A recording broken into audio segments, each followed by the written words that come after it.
الشیطان الرجیم بسم اللہ الرحمن الرحیم یوم یجمعکم لیوم الجمع ذالک یوم التغابن ومن یؤمن باللہ ویعمل صالحا یکفر عنہ سیئاتہ ویدخلہ جنات تجری من تحتها الانہار خالدین فیہا ابدا ذالک الفوز العظیم والذین کفروا وکذبوا بآیاتنا اولئک اصحاب النار خالدین فیہا وبئس المصیر۔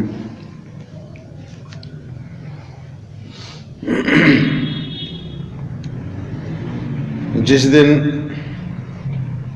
تم سب کو اللہ تبارک و تعالی جمع فرمائے گا لیوم الجمع، جمع کرنے والے دن میں یا جمع ہونے والے دن میں، ذالک یوم التغابن، یہ ہار جیت کا دن ہوگا۔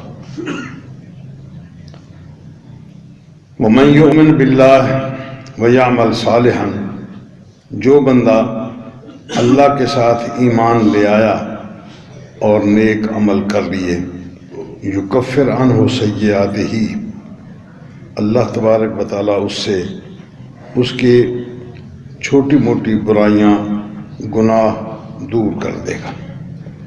ویدخلہ جنات، اور اللہ پاک اس کو جنت میں داخل کرے گا، جنات میں داخل کرے گا، بہت ساری جنتوں میں داخل کرے گا، تجری من تحتها الانہار، جن کے نیچے نہریں جاری ہوں گی، خالدین فیہا ابدا، وہ ہمیشہ ہمیش کے لیے ابد الآباد کے لیے وہاں داخل ہو جائیں گے۔ ذالک الفوز العظیم، یہ کامیابی ہے بہت بڑی۔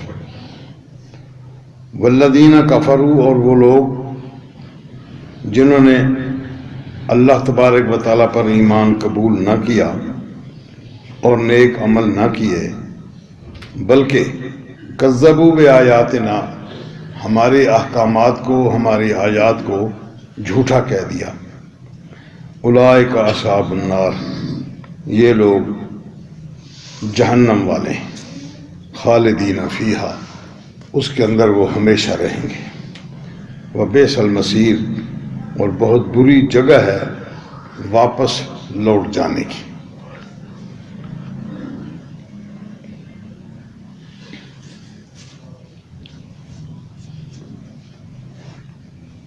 یہ قیامت کا تذکرہ ہے۔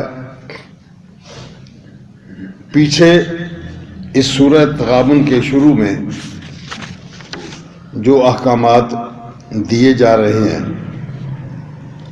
وہ یہ کہ اللہ تبارک تعالیٰ کی تسبیح بیان کرتی ہے ہر چیز، جو آسمانوں میں ہے، جو زمینوں میں ہے، اسی کا ملک ہے، اسی کی حمد و ثنا ہے، اور اس نے تمہیں پیدا کیا، پھر تم میں سے دو گروپ بن گئے، ایک مومن ہو گیا، ایک کافر ہو گیا۔ اس نے تمہاری بہترین تصویریں بنائیں، تمہاری بہترین خوبصورت شکلیں بنائیں، آسمان و زمینوں کو حق سے پیدا کیا، تمہیں واپس اسی کے پاس لوٹ کے جانا ہے۔ جو کچھ آسمانوں میں ہے اس کا بھی اس کو پتہ ہے، جو کچھ تم علل اعلان کام کرتے ہو اس کا بھی اس کو پتہ ہے، جو کچھ تم پوشیدہ چھپ کے کام کرتے ہو اس کا بھی اس کو پتہ ہے، اور وہ تمہارے پاس پہلے لوگوں کی خبریں بھی اس نے بتا دیں جنہوں نے اپنے گناہ کا اور اپنے کیے کا مزہ چکھ لیا۔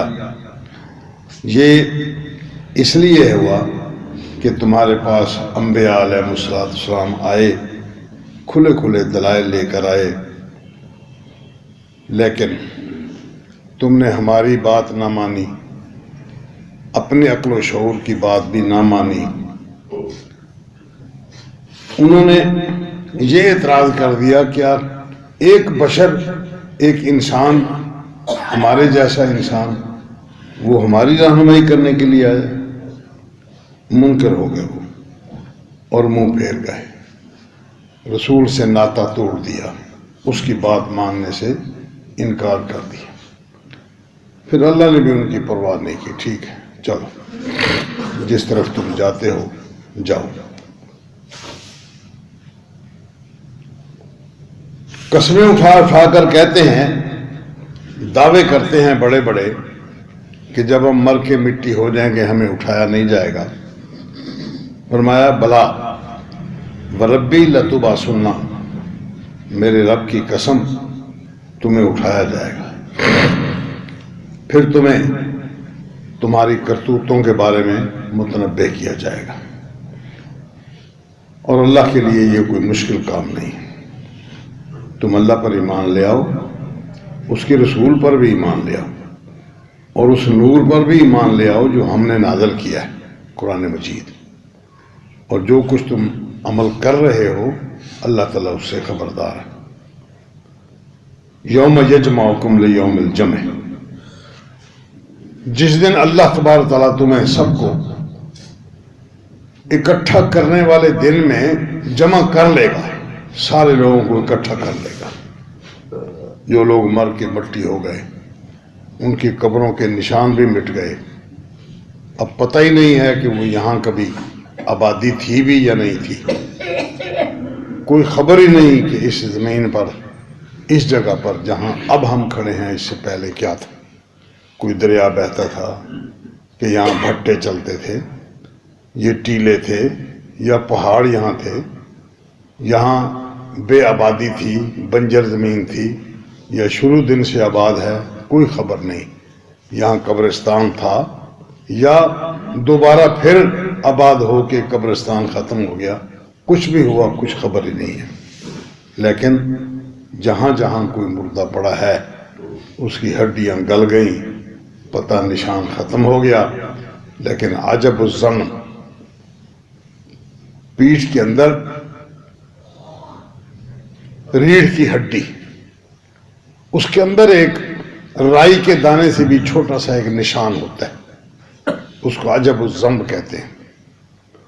وہ نہ گلتا ہے نہ جلتا ہے، نہ وہ خشک ہوتا ہے، نہ اس کے اندر کوئی شے دنیا کی اثر کرتی ہے، نہ وہ لوگوں کو نظر آتا ہے۔ کہیں ڈھیر بھی لگ جائے کسی کو کوئی خبر نہیں، آگ میں جلتا نہیں، پانی میں گلتا نہیں، زمین اس کو کھاتی نہیں، وہ اللہ تبارک تعالیٰ نے نشان رکھا ہوا ہے۔ اس نے بس صرف یہ کہنا ہے کہ بن جاؤ، ہو گئے، بن گئے بندے۔ خشک زمین، خشک علاقہ، کچھ بھی وہاں نہیں ہوتا۔ بارش آتی ہے، شام کو اس پانی میں مینڈک ٹرانے لگتے ہیں، کہاں سے آ جاتے ہیں؟ بارش ہونے کے بعد بارش ختم ہو گئی، زمین کے اندر سے چھوٹا سا سوراخ ہو جاتا ہے، اس کے اندر سے پتنگے باہر نکلنا شروع ہو جاتے ہیں۔ وہ کہاں سے آتے ہیں؟ کچھ بھی نہیں ہوتا، زمین کے اوپر کچھ نہیں ہوتا، وہاں کوئی سوراخ بھی نہیں ہے، پہلے کوئی بل بھی نہیں ہے۔ بارش ختم ہوئی، بل بن گئے، اس میں سے سوراخ ہو گیا، پتنگیں نکلنا شروع ہوئے۔ بھلے ان کی عمر 2 گھنٹے کی ہو، 4 گھنٹے کی ہو، لیکن وہ پتنگیں نکل آتے۔ کبھی ہم نے غور نہیں کیا کہ یہ کہاں سے آتے ہیں۔ یہ اللہ کی حکمت ہے، اللہ کی حکمت ہے، وہ ہمیں دکھاتا ہے۔ کوکنوس ایک پرندہ ہے، لغت والے اس کے بارے میں لکھتے ہیں کہ یہ پرندہ پیدا ہوتا ہے، کس طرح پیدا ہوتا ہے، پہلا پرندہ کیسے پیدا ہوا، یہ اللہ کو بہتر معلوم ہے۔ معلومات میں جو چیز آئی ہے وہ یہ ہے کہ وہ پیدا ہوتا ہے، چلتا پھرتا ہے، کھاتا پیتا ہے، اپنی عمر کی ایک حد تک جب پہنچ جاتا ہے تو اس کے بعد وہ لکڑیاں اکٹھی کرتا ہے، لکڑیاں اکٹھی کر کے پھر ان کے نیچے گھس جاتا ہے، نیچے گھس کے وہ ایک آواز نکالتا ہے، گانے کی آواز ہوتی ہے. اس گانے کی آواز میں وہ اتنا مست ہوتا ہے کہ وہ گاتے گاتے یک لخت جو شروع ہوتا ہے مسلسل گاتا چلا جاتا ہے. گاتے گاتے اس خود کو آگ لگ جاتی ہے. لکڑیاں جل گئی، وہ بھی جل گیا. اب راکھ پڑی ہے، وہ پڑی ہے. اگر تو آندیاں نہ چلی تو پڑی ہے. آندیاں چل گئی، راکھ بکھر گئی، ختم ہو گئی بات. اس کا نام و نشان ختم ہو گیا. اور اگر اس راکھ کے اوپر بارش کا کوئی قطرہ آ گیا، زمین کا پانی نہیں، بارش کا کوئی قطرہ آ گیا، تو وہ پھر سے اس کے اندر پرندہ پیدا ہو جاتا. یہ اللہ کی حکمت. وہ پرندہ پیدا ہوتا ہے، پھر اپنی طبی عمر کو پہنچتا ہے، پھر وہ گانا شروع کرتا ہے، پھر اس کو آگ لگتی ہے. اگر دوبارہ پھر بارش ہو جائے تو پرندہ ہو جاتا ہے، نہیں تو ختم ہو گیا. یہ کیا ہے؟ یہ اللہ تعالیٰ کی حکمت ہے. وہ یہ بتانا چاہتا ہے، نشان قدرت بتانا چاہتا ہے کہ یہ زمین، یہاں مینڈک نہیں تھے، بارش ہوئی ہے، یہ آ گئے. اس زمین کے اندر پتنگے نہیں تھے، وہ زمین کے اندر سے نکل رہے ہیں، مسلسل نکل رہے ہیں، ایک کے بعد دوسرا، ایک کے بعد تیسرا نکل رہے ہیں. کہاں سے آ رہے ہیں؟ یہ زمین نے ان پرندوں کو اندر کہاں سے سنبھال کے رکھا تھا؟ اگر ان کے اندر رہتے ہوئے زمین کے اندر جہاں ہوا نہیں، جہاں ان کے سانس لینے کا کوئی بندوبست نہیں، ان کے کھانے پینے کا ہم نے کوئی بندوبست نہیں کیا، اگر زمین کے اندر یہ ساری مخلوق رہ جاتی ہے کہ رات کو لائٹ روشن ہوتی ہے، وہ پرندے آ جاتے ہیں، صبح تک مینڈک ان کو کھا جاتے ہیں، مر جاتے ہیں راتوں رات. یہ سارے کا سارا نظام، یہ کوکنس کی پیدائش، پھر اس کا ختم ہونا، یہ سارے کی ساری چھوٹی چھوٹی نشانیاں. چھوٹی چھوٹی کا مطلب ان کا حجم تھوڑا ہے، ورنہ اگر بندہ سمجھے سوچے تو یہ چھوٹی چھوٹی نشانیاں نہیں ہیں، یہ بہت بڑی نشانیاں ہیں. جو اللہ مینڈک کو پیدا کر سکتا ہے بارش کے پانی سے، جو اللہ ان چھوٹے چھوٹے پتنگوں کو پیدا کر سکتا ہے، اتنے اتنے بڑے پر ہوتے ہیں ان کے، جو اللہ یہ سب کچھ کر سکتا ہے، وہ اس انسانی ڈھانچے کو نہیں بنا سکتا؟ پھر بنا لیتا. وہ عجب الذنب، بس اس کے گرد گھومتی ہے انسان کی پوری زندگی. اس نے کچھ نہیں کرنا، اس نے کہنا ہے کن ہو جاؤ، فیکون، وہ ہو جاتا. وہ عجب الذنب نہ گلتی ہے نہ سڑتی ہے، وہ رائی کے دانے سے بھی باریک، وہ ایک گول سب ہوتا ہے حصہ ہڈی کا، اس کو پیسنا شروع کر دو وہ نہیں پستا، توڑنا شروع کر دو نہیں ٹوٹتا.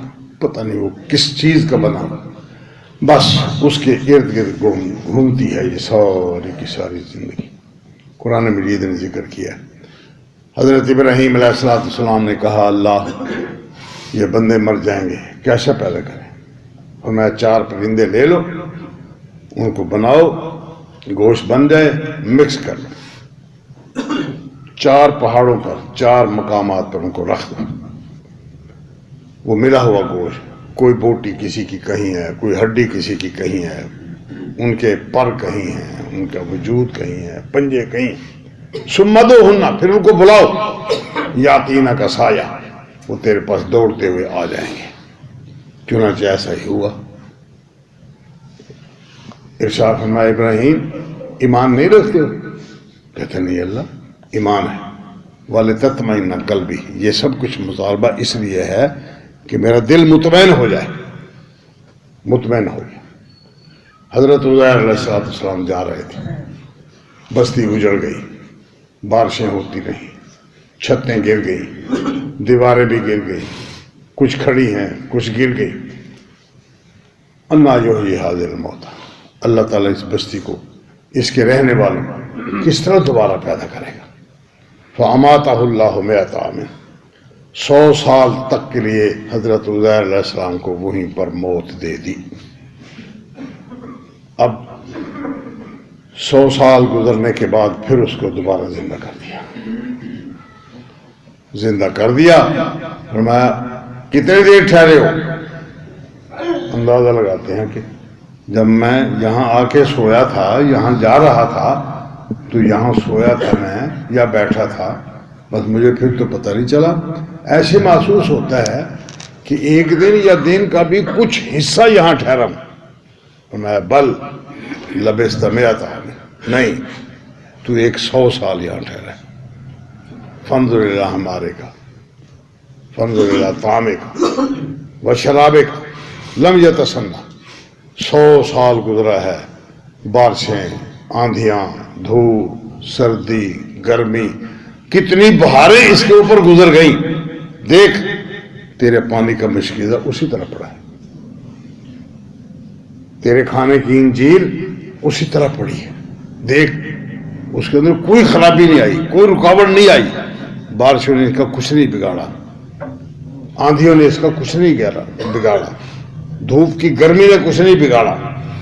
وانظر الی حمارے کا، اپنے گدھے کو دیکھو، اس کا ڈھانچہ پڑا ہے، ہڈی کوئی کہیں پڑی ہے، کوئی کہیں پڑی ہے، اس کا ڈھانچہ کوئی تھوڑا کہیں ٹوٹ گیا، کہیں پڑا ہے، فرمایا بن جاؤ، بس وہ جڑنا شروع ہو گیا، اس کی ہڈیاں جڑ گئی، وہ بن گیا، اس کے اوپر گوشت چڑھ گیا، اس کے اوپر چمڑا آ گیا۔ جب مکمل بن گیا تو حضرت عزیر علیہ السلام کے سامنے وہی گدھا، وہی ان کی سواری، وہی سارے کا سارا ڈھانچہ، سب کچھ بن کے پڑا۔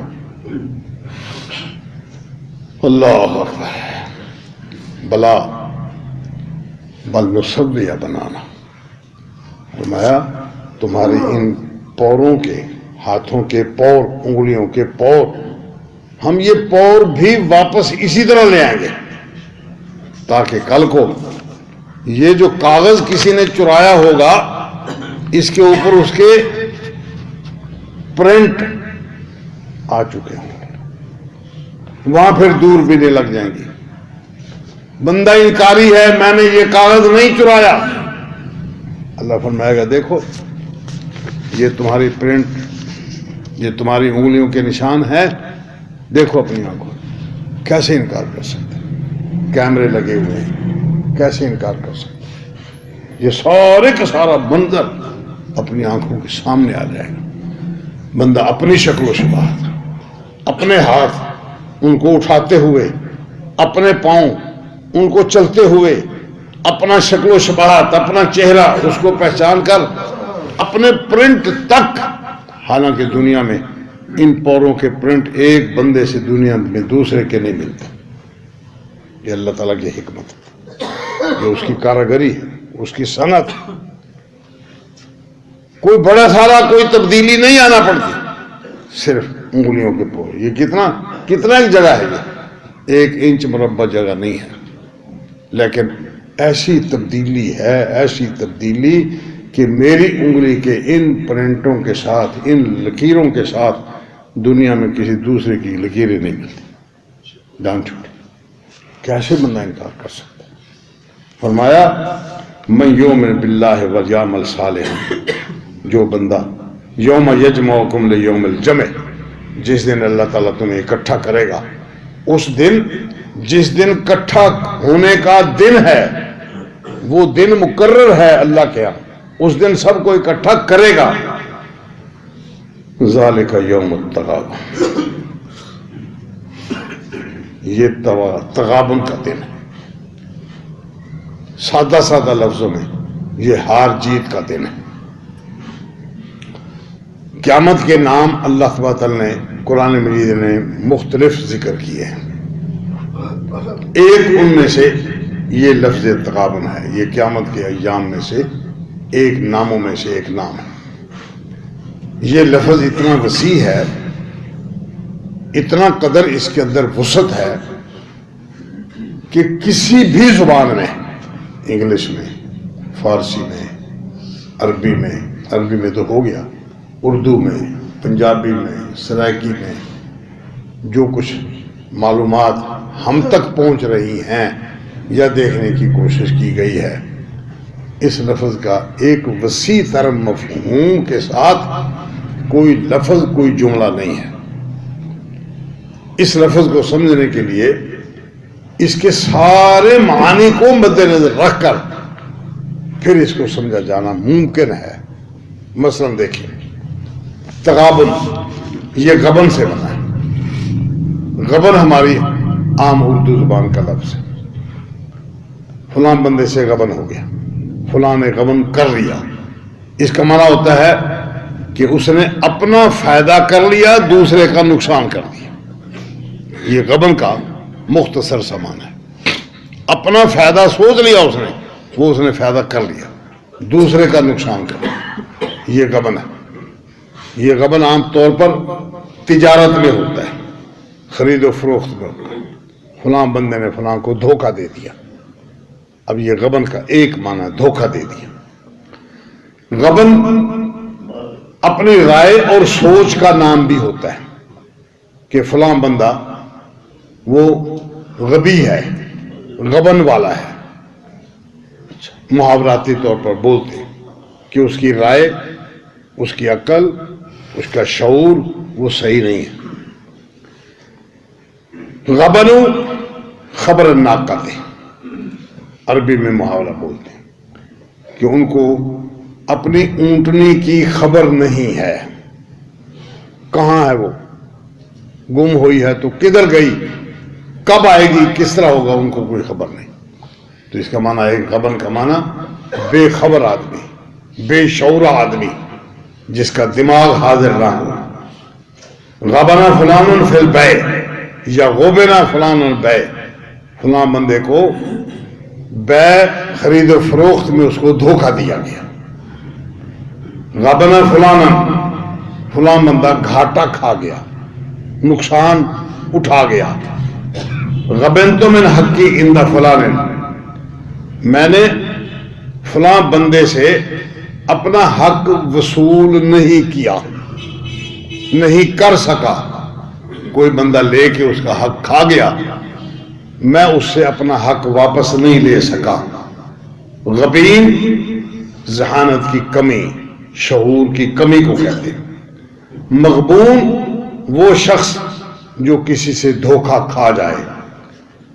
الغبن غفلت کے معنی بھی آتا ہے، نسیان کے معنی بھی آتا ہے، قوت حفظ کا نہ ہونے کے معنی میں بھی غبن کا لفظ استعمال کیا جاتا ہے۔ غفلت، بھول چوک، اپنے حصے سے دھوکہ کھا جانا، ایک شخص کا دوسرے کا کاروبار میں نقصان کر دینا، یہ سب غبن کے معنی اتنے وسیع معنی، اتنے سارے معنی، اتنے پہلوؤں سے اس کا تعلق لفظ غبن سے آتا ہے۔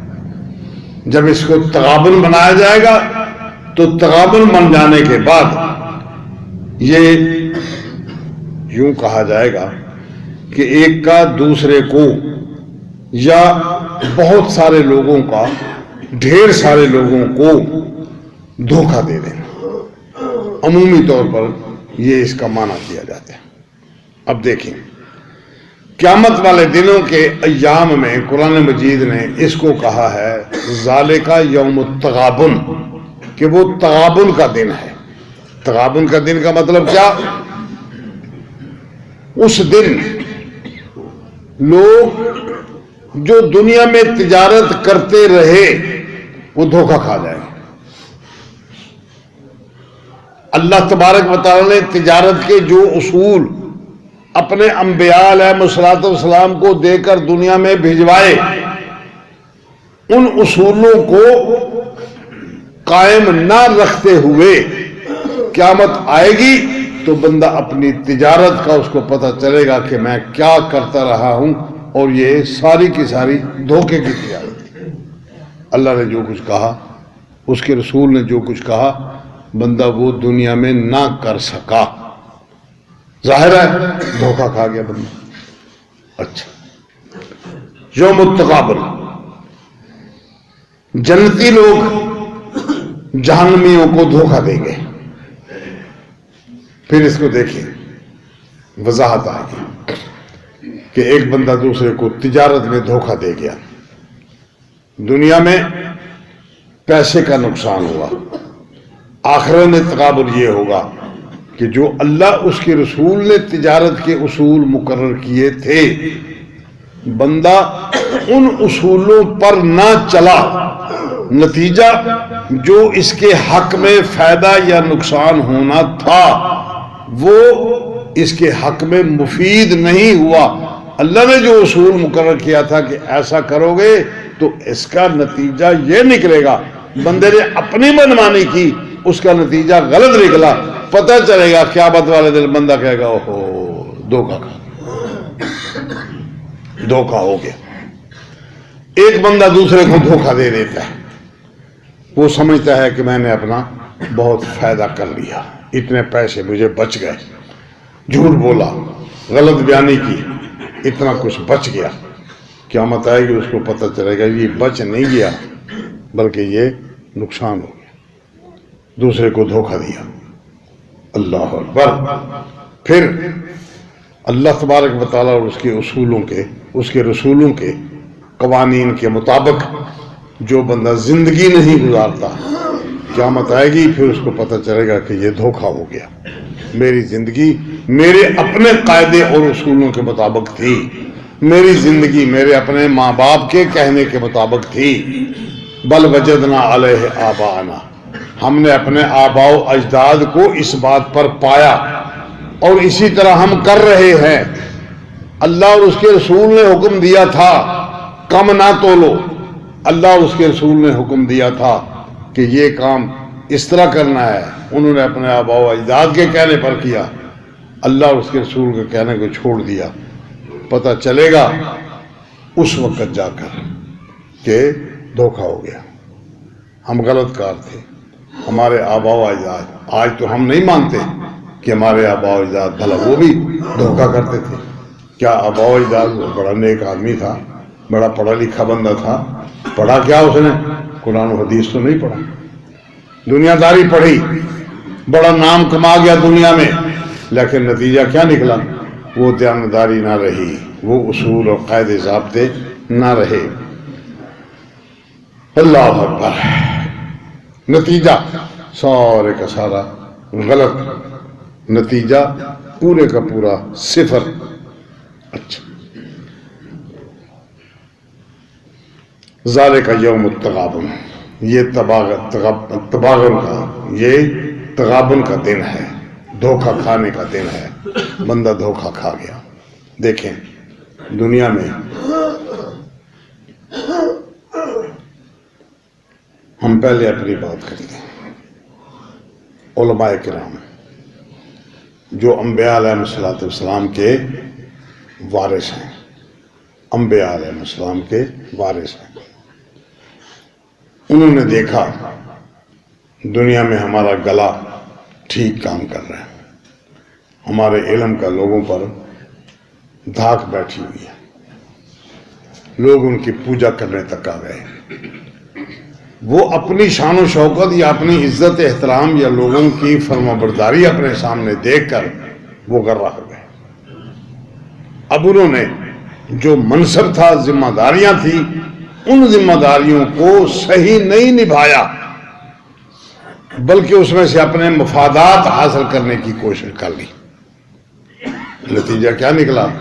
لوگ ان کی پوجا کرتے رہے، پیروں فقیروں کی، عاملوں کی، علماء کی، یہ تقدس و احترام والے لوگ ہیں، ان کی پوجا کرتے رہے۔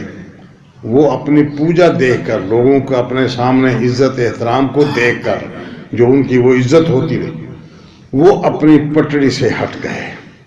لوگوں کو انہوں نے اپنی منمانیاں کرنے کے لیے مسائل غلط بتا دیے، جہالت کی بنیاد پر مسئلہ بتا دیا، اور یہ نہ بتا سکے کہ مجھے پتہ نہیں، لوگ کہیں گے ہائے اتنا بڑا عالم ہے، اس کو سمجھ نہیں ابھی تک آئی، پڑھا ہی نہیں اس نے، اپنی عزت بچا گیا، لوگوں کو جہنم کی طرف لے گیا۔ ذالک یوم التغابن، اس دن اس کا کیا حشر ہوگا۔ معاشرے کے اندر رشوت خور افسر، معاشرے کے اندر بہترین قسم کا لیڈر، زمیندار، دکاندار، تجارت کرنے والے لوگوں کا گروپ، یہ سارے کے سارے لوگ اپنا ایک حلقہ بناتے ہیں، اس حلقے کے ساتھ پھر تجارت غلط، لوگوں کے اندر دھوکہ، فراڈ، چکر بازیاں، اور وہ ایک دوسرے کے ساتھ مل کر یہ سارے کا سارا منصوبہ پایہ تکمیل تک پہنچتا ہے۔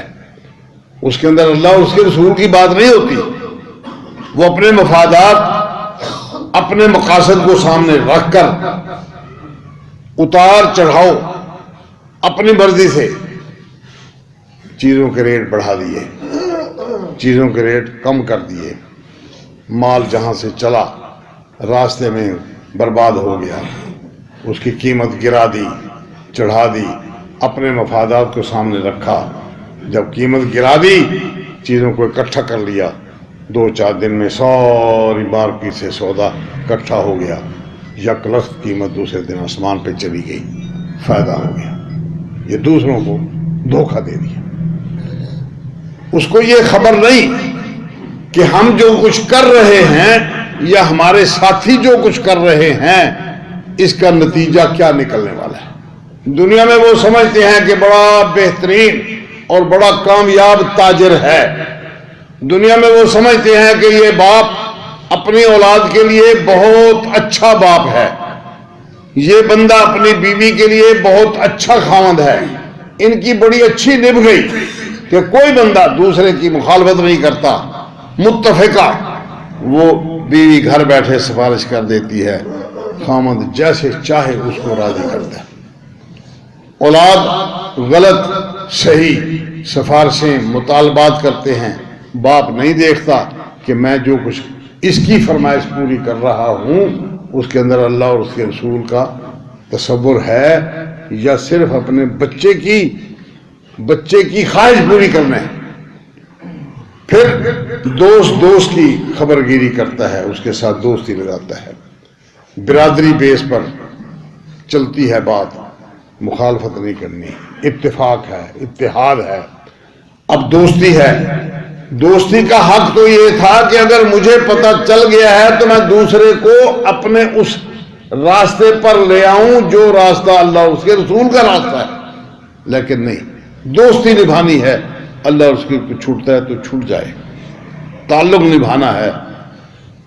جابر قسم کا بادشاہ وہ اپنے ڈگر پر پورے کے پورے ملک کو چلاتا ہے، اس کے اندر اللہ رسول کا حکم نہیں ہوتا، اپنی منمانی کرتا ہے۔ بین الاقوامی تعلقات کو دیکھا جاتا ہے، بین الاقوامی تعلقات میں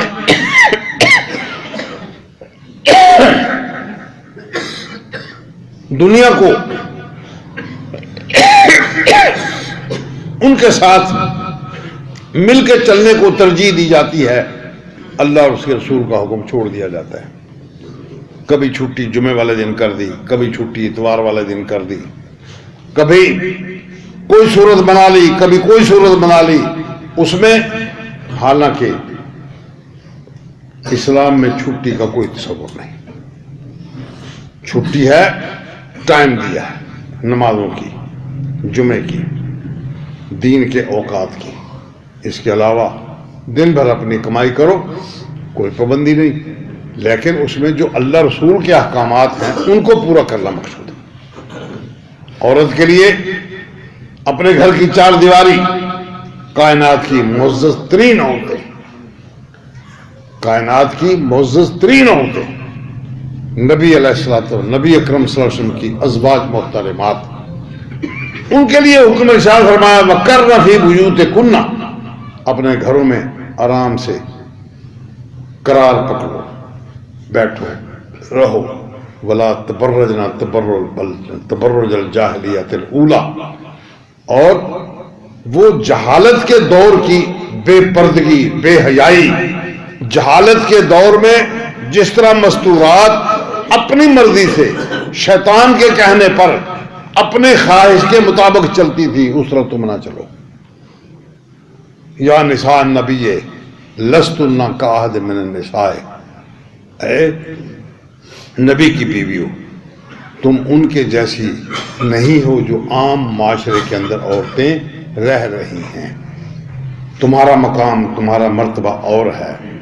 ان مستورات کو اللہ پاک نے پابند کیا کہ اللہ تبارک تعالیٰ کو تمہارے لیے یہ بات قطعاً اس کو وارے میں نہیں ہے کہ تم جہالت کی طرح بے پرد ہو کر باہر نکلو، اپنے گھروں میں قرار پکڑو. عورت نے گھر کو کوئی اہمیت نہ دی، بازاروں میں نمائش کے لیے اکیلے چل نکلی. حالانکہ نبی اکرم صلی اللہ علیہ وسلم کی زوجہ محترمہ بی بی عائشہ رضی اللہ تعالیٰ عنہ کو گھر جانے کی ضرورت پیدا ہوئی. ایک گلی چھوڑ کر دوسری گلی میں ابا کا گھر ہے. نبی اکرم صلی اللہ علیہ وسلم نے ایک بچہ ان کے ساتھ بھیجوایا کہ جاؤ ان کو ان کے گھر پہنچا کے. حالانکہ معاشرہ پورے کا پورا مسلمان، حکومت اللہ کے رسول صلی اللہ علیہ وسلم کی، صحابہ کرام کی، یہ تصور بھی نہیں کیا جا سکتا کسی طرح کی برائی کا. اور پھر ان عورتوں کو حکم دیا کہ تم جب لوگوں سے گفتگو کرو تو پھر گفتگو ولا تخضعن فی القول، اپنی بات میں لوچدار آواز پیدا نہ کرو. فیطمع الذی فی قلبہ مرض، وہ بندہ طمع کرے گا آپ کی لوچدار آواز کو سامنے دیکھ کر، وہ لالچ میں آ جائے گا کہ شاید یہاں آج نہیں تو کل کوئی طمع اور لالچ کی کوئی صورت بن سکے گی. وہ طمع کرے گا جس کے دل میں کوڑ ہے، بیماری ہے. یہ ان مستورات کو حکم دیا جا رہا ہے جو اس کائنات کی معزز ترین عورتیں تھیں. اب جب قیامت آئے گی پھر دیکھا جائے گا کہ یہ سارے کا سارا منظر نامہ جو ہم نے سوچا تھا، جو ہم نے تصور کیا تھا، یہ سارے کا سارا غلط ہو گیا. یوم التغابن، نبی اکرم صلی اللہ علیہ وسلم نے فرمایا قیامت آئے گی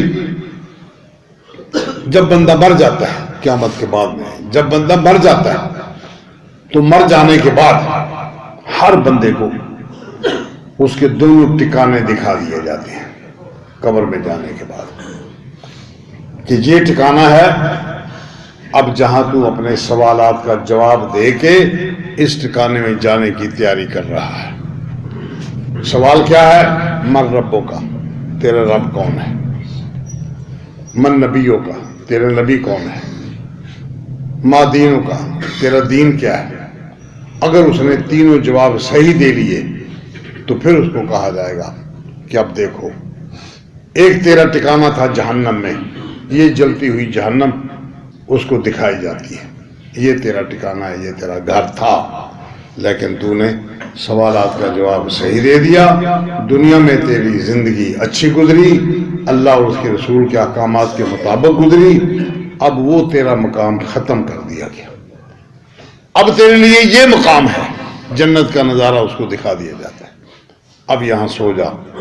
کم نم کا نومت العروس، جس طرح نو بیاہتا دلہن سو جاتی ہے، اس کو صرف اس کا کوئی محبوب بندہ ہی اس کو آ کے اٹھائے گا، ورنہ تو کوئی اس کے کمرے میں اندر نہیں گھسے گا.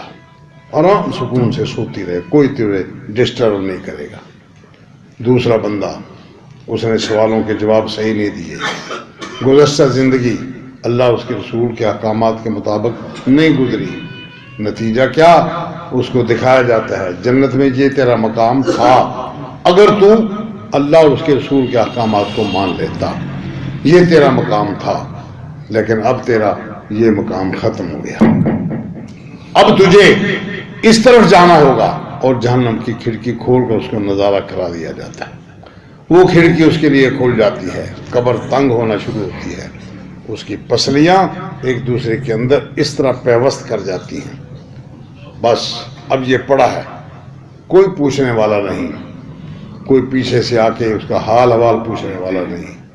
کبھی کوئی چائے پوچھنے نہیں گیا، کبھی کوئی ناشتہ پوچھنے نہیں گیا، کیا کھاؤ گے، کیا کھانا ہے، کیا ضرورت ہے.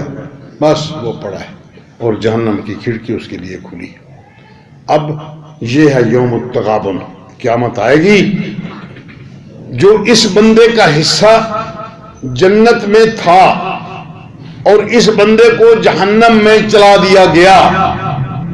اپنی کرتوتوں سے جب یہ جہنم میں پہنچا تو جنت کا ٹکانہ اس سے چھن گیا، وہ مل جائے گا اس بندے کو جس کا جہنم میں ٹکانہ تھا لیکن اپنے اعمال کی وجہ سے وہ ٹکانہ اس کا چھوڑ دیا گیا اور یہ جنت میں آ گیا۔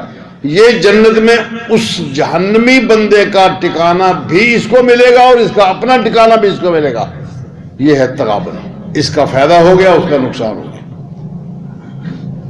یوم التغابن، نبی اکرم صلی اللہ علیہ وسلم نے ارشاد فرمایا کہ یوم التغابن، اس کو فائدہ ہوگا، جنتی کو جنت مل گئی، بلکہ اس بندے کا حصہ بھی اس کو مل گیا۔ اس کا اپنا تو تھا ہی تھا، دوسرے کا بھی اس کو مل گیا، اس کا فائدہ ہو گیا۔ اور اس کا تو اپنا حصہ تھا ہی تھا جہنم میں، اس بندے کا حصہ بھی اس کو مل گیا، اس کو ڈبل نقصان ہو گیا، اس کو ڈبل فائدہ ہو گیا۔ یہ ہے تغابن۔ اس کو دھوکے سے اپنی زندگی میں جو دھوکے کھاتا رہا، اللہ اور رسول کو چھوڑ کر پیروں فقیروں کے پیچھے دوڑتا رہا، وہ ولیوں اور غوث کتب ابدال کے پیچھے دوڑتا رہا اور وہ سمجھتا رہا کہ بہت اچھا کام ہے۔ قرآن مجید کہتا ہے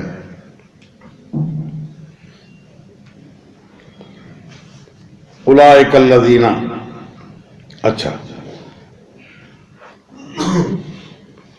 اولئک الذین اشتروا الضلالۃ بالہدی، یہ وہ لوگ ہیں کہ جنہوں نے گمراہی کو ہدایت کے بدلے میں خرید کر لیا، ہدایت کے بدلے میں خرید کر لیا۔ فما ربحت تجارتہم، ان کی تجارت کوئی فائدہ نہ دے سکی ان کو۔ وما کانوا مہتدین، اور نہ ہی یہ لوگ ہدایت یافتہ بن سکے۔ یوم التغابن۔ اسی طرح ہر وہ بندہ جو اللہ اس کے رسول کو چھوڑ کر غلط راستے پر چلے گا، انجام یہی کچھ ہوگا۔ آگے ذکر فرمایا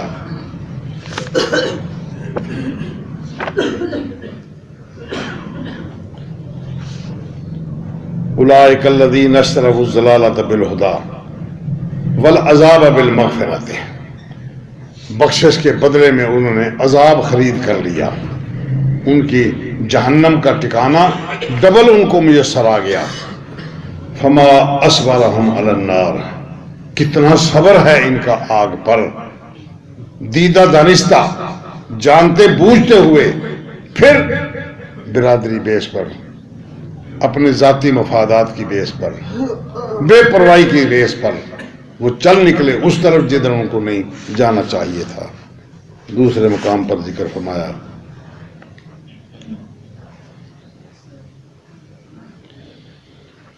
ان اللہ اشتری من المؤمنین انفسهم واموالهم، یقیناً اللہ تبارک تعالیٰ نے مومنوں سے ان کے مال اور ان کی جان خرید کر لی ہے۔ بِأَنَّ لَهُمُ الْجَنَّةَ، کہ یہ جان اور یہ مال اللہ تبارک و تعالیٰ کو دے دو، نہ جان نہ مال اللہ کی مرضی کے خلاف اس کو خرچہ نہ کرو، کیوں یہ مالک کا مال ہے۔ جتنی کمائی کی ہے شام کو حساب کر لو، 100 روپیہ بن گیا ہے، 1000 روپیہ بن گیا ہے، 1,00,000 روپیہ بن گیا ہے، اس میں سے جتنا حصہ اللہ کا ہے اس کو دے دو۔ جہاں جہاں اللہ نے خرچ کرنے کا حکم دیا ہے، اس کے رسول نے خرچ کرنے کا حکم دیا ہے، وہ اتنا حصہ اس کو دے دو، بقیہ آپ کا ہے۔ پھر آپ نے اپنی مرضی سے خرچ کرنا ہے، بال بچوں پر خرچ کرو۔ وہ مال چونکہ ہمارا اپنا نہیں، یہ اللہ کا ہے، ہم نے بھیج دیا اس کو۔ کمائی کرنا ممنوع نہیں ہے، کمائی کریں، لیکن وہ مال سارے کا سارا جو کمایا ہے وہ اللہ کا مال ہے، اس لیے کہ ہمیں اس کے بدلے میں جنت ملنی ہے۔ جان اللہ کی ملکیت ہے، اس نے خرید کر لی ہے۔ دیکھیں اللہ تعالیٰ کی حکمت، اس کی رحمت، اس نے ہمیں جان دے دی، ہم جان کے مالک بن گئے، اب اس نے پھر دوبارہ اس کو خرید کر لیا، ہمیں اس کا معاوضہ ملے گا، ہمیں اس کا بدلہ ملے گا۔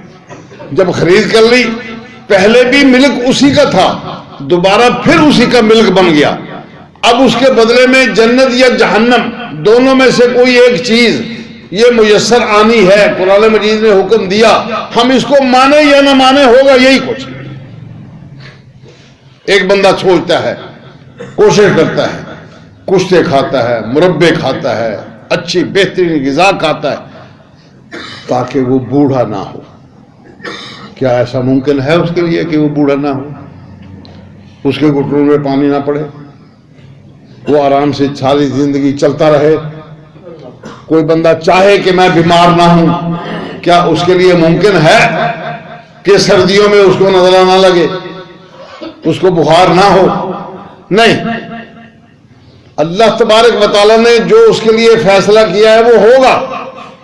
اسی طرح یہاں مال جان اللہ نے خرید کر لی، بِأَنَّ لَهُمُ الْجَنَّةَ کہ اس کے بدلے میں جنت ہے۔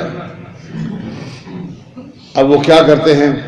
یقاتلون فی سبیل اللہ، اللہ کی راہ میں وہ قتال کرتے ہیں۔ جو محنت مشقت کرنی ہے اللہ کی راہ میں وہ اس نے کرنی ہے، اس کے ذمے ہے۔ جو ٹائم اللہ نے اپنے ذمے لے لیا ہے اس بندے سے، وہ ٹائم اس بندے نے اللہ کو دینا ہے۔ اگر وہ نہیں دے گا تو مال تو اس کا ہے، اس نے اس کے مال کو غلط کیوں خرچ کیا؟ باپ نے پیسے دیے تھے بیٹے کو کہ یہ لو پیسے، جاؤ فلاں بندے کو دے کے آؤ کہ اس کا ہم نے قرضہ دینا ہے۔ اب بیٹے نے دیکھا کہ اتنے سارے پیسے ہیں، اس میں سے 1,00,000 روپے میں سے 100 روپیہ اس نے نکال لیا، 100 روپیہ اس نے نکال لیا۔ اب کیا یہ 100 روپیہ اس کو واپس نہیں دینا پڑے گا؟ دیا تو باپ نے تھا، دیا تو باپ نے تھا، اس کا حق تھا کہ جا کے دے کے آتا، باپ کے ذمہ قرضہ پھر باقی رہ گیا۔ یا ایک بندہ اپنے باپ کو دیتا ہے کہ یہ پیسے فلاں کو دینے ہیں، باپ کا حق ہے اس میں سے لینے کا، لیکن یہ چونکہ یہ مال بیٹے کا نہیں تھا، اب یہ فلاں بندے کا ہے، اگر وہ اس کو نہیں پہنچاتا، باپ ہونے کے باوجود نہیں پہنچاتا، تو پھر بھی تو قرضہ باقی رہا، باپ کو بھی تو دینا پڑے گا نا۔ اب جب ہم نے مال اور اپنی جان اللہ کو سپرد کر دی، اس جان کا مالک اللہ، وہ اس نے خرید کر لیا، بِأَنَّ لَهُمُ الْجَنَّةَ کہ تمہیں جنت ملے گی۔ جتنا جتنا یہ جان یا مال بندہ اپنی مرضی سے خرچ کرے گا، اتنا اتنا جنت کا حصہ کٹ گیا، وہ دینا پڑے گا۔ اور قرضہ جب اس کے ذمہ آ گیا تو قرضے کی ادائیگی لازماً اس کو ادا کرنا ہی پڑے گا، نہیں چھوٹتی یہ بات۔ یقاتلون فی سبیل اللہ، اللہ کی راہ میں وہ لڑتے ہیں، جھگڑتے ہیں، کوشش کرتے ہیں، لڑائی تک بات آ جاتی ہے۔ فیقتلون، وہ دوسرے لوگوں کفار کو قتل کرنا ان کے ذمہ ہے، ویقتلون، اور خود وہ قتل ہو جاتے ہیں اس لڑائی میں۔ وعدن علیہ حقاً، اللہ تبارک و تعالیٰ کا یہ وعدہ ہے، اس کے ذمے ہے یہ وعدہ سچا۔ یہ وعدہ ہم نے تورات میں کیا، یہ وعدہ ہم نے انجیل والوں سے کیا، یہ وعدہ ہم نے قرآن مجید پڑھنے پڑھانے والوں سے کیا۔ وَمَنْ أَوْفَى بِعَهْدِهِ مِنَ اللَّهِ، اللہ تبارک و تعالیٰ سے بڑھ کر اپنے وعدے کی وفا کرنے والا کائنات میں اور کون ہے؟ وَاسْتَبْشِرُوا بِبَيْعِكُمُ الَّذِي بَايَعْتُمْ بِهِ، خوش ہو جاؤ، تمہیں مبارک ہو تمہاری اس بیع سے جو تم نے بیع کی ہے۔ وَذَلِكَ هُوَ الْفَوْزُ الْعَظِيمُ، اور یہ بہت بڑی کامیابی ہے۔ جو کچھ آپ نے شام تک کمایا، محنت آپ نے کی، یہ سارے کا سارا مال اللہ کا، جتنا اس میں سے حصہ اللہ کا بنتا ہے اس نے مقرر کر دیا، اس نے رسول کی معرفت ہمیں بتا دیا، وہ مال اٹھاؤ وہ اس کو دے، بقیہ مال آپ کا ہے، آپ اس میں اپنی منمانی پھر بھی نہیں کر سکتے۔ بچوں کو کھلانا ہے، اچھا کھلاؤ، معیار کے مطابق کھلاؤ، لیکن اسے پابندی ہے حلال کے ساتھ کرو۔ بیگم کو کھلاؤ، رشتہ داروں کو کھلاؤ، وفاداریاں کرو، اس کے اندر صلہ رحمیاں کرو، یہ سارے کے سارے نیکی کے کام۔ جو مال اللہ کا تھا اس کو دے دیا، باقی آپ کا ہے، اس آپ کے مال میں جو اللہ نے حکم دیا اس کے مطابق چلاؤ۔ بندہ اس طرح اگر زندگی بسر کر لیتا ہے تو یہ بیع ہے، بایعتم بہ، تم نے بیع کر لی۔ فاستبشروا ببیعکم الذی بایعتم بہ، اگر اس طرح زندگی گزرتی ہے تو پھر تو خوشخبری ہے، اور اگر اس طرح زندگی نہیں گزرتی تو پھر دینا پڑے گا۔ زندگی میں نبی اکرم صلی اللہ علیہ وسلم سے کسی نے پوچھا کہ یا رسول اللہ ہماری امت میں وہ کون بندہ ہے جس کو ہم مفلس کہہ سکیں؟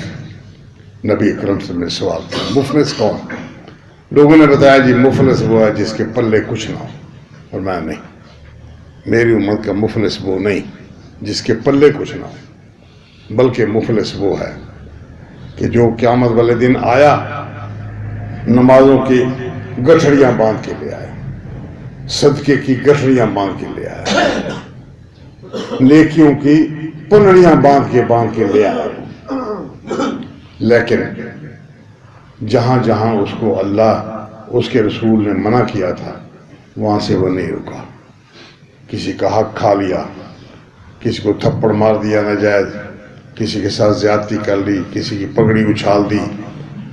اب وہ لوگ سامنے آ گئے، اللہ اس نے میرا اتنا دینا ہے، اتنا دینا ہے، اتنا دینا ہے. اب وہاں پیسہ تو ہے نہیں، زمین پیچھے رہ گئی، پیسہ پیچھے رہ گیا، سونے چاندی سب چھوڑ کے اپنے ہاتھوں چھوڑ کے گیا ہے. پتہ ہے اس کو میں جب مرا ہوں کچھ میرے پلے نہیں تھا. اب وہاں کیا ہے؟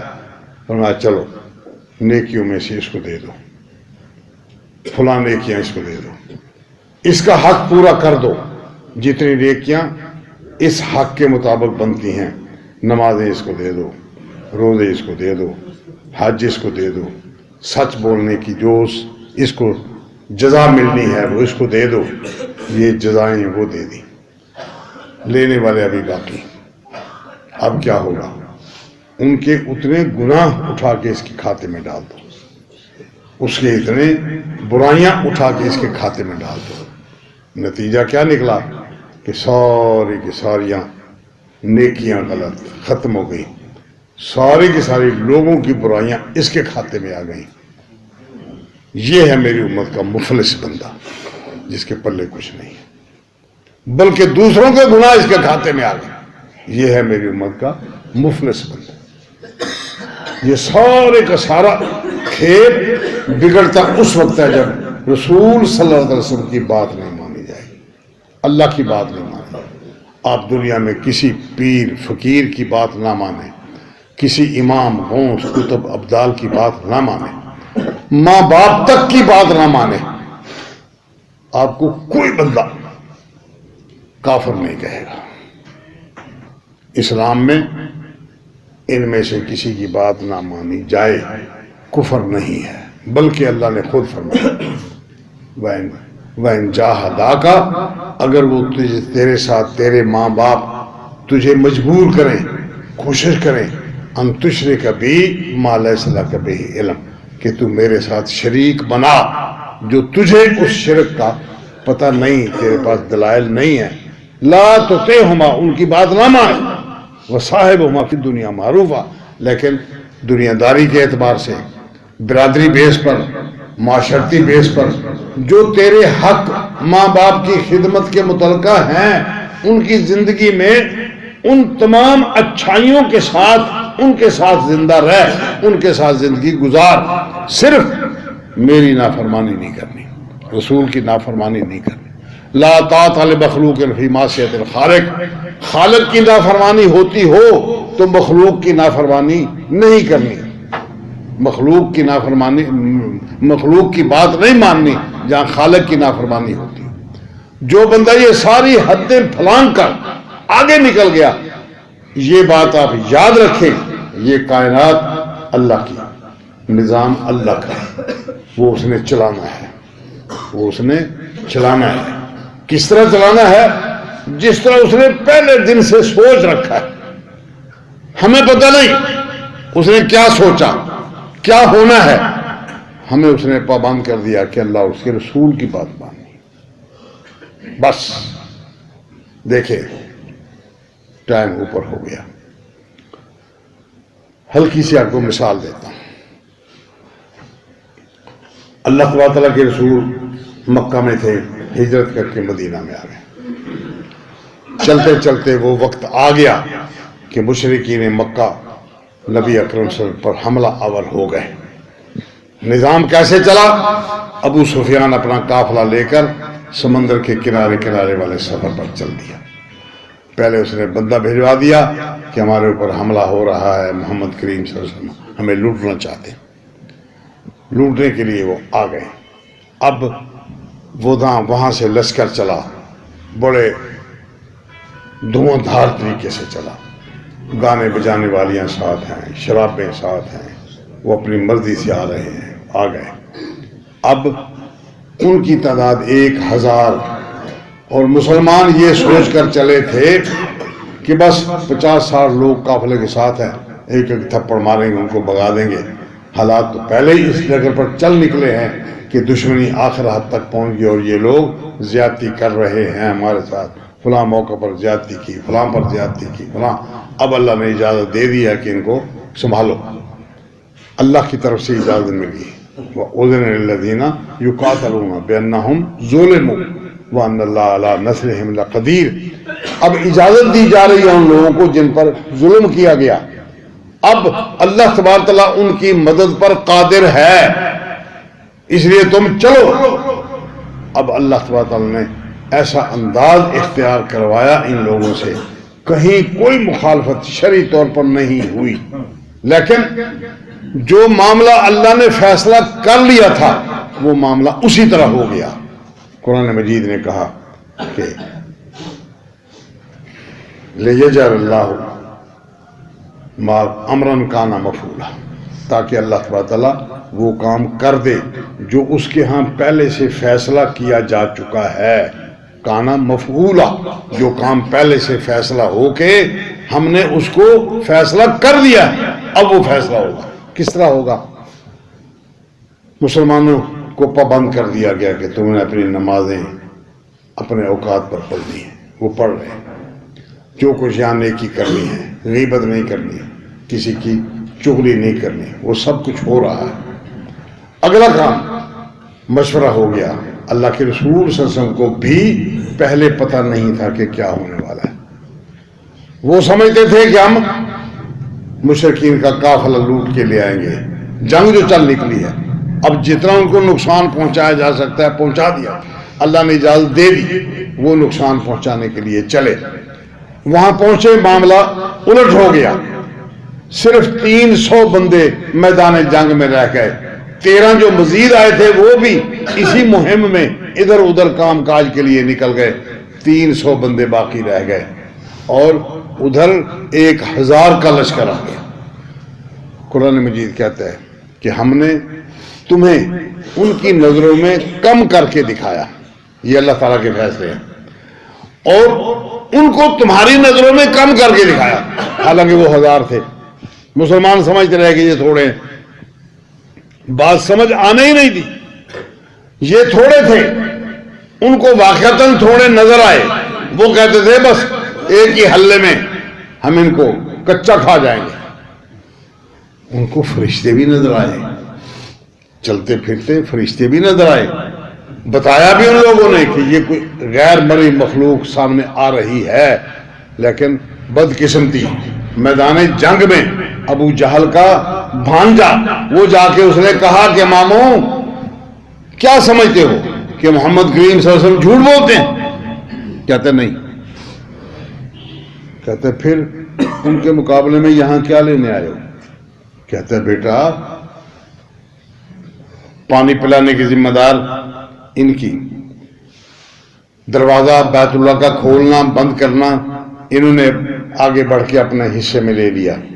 ہم بھی تو اسی دادا کی اولاد ہیں، اسی برادری کے ہیں، ہمارے یہ چچا بھی ہیں، بھتیجے بھی ہیں، ہم ان کے چچے ہیں، کوئی ہم میں سے بھتیجے ہیں، رشتہ داریاں، ایک خاندان، ایک خون، ایک دادا، اس کی اولاد، یہ ساری کی ساری ذمہ داریاں ان قریشیوں نے اپنے لیے لے لی اور اس خاندان نے لے لی، ہم یہاں جھاگ مارنے کے لیے آئے ہیں۔ اب یہ ہے جواب، سچا ہے، اسی مصیبت میں، اسی ذہنی کوفت میں وہ لڑنے کے لیے سامنے آ گیا۔ فرشتہ بھی دیکھے گیا نہیں کہ دنیا کی عزت احترام کا کم ہو جانا تھا۔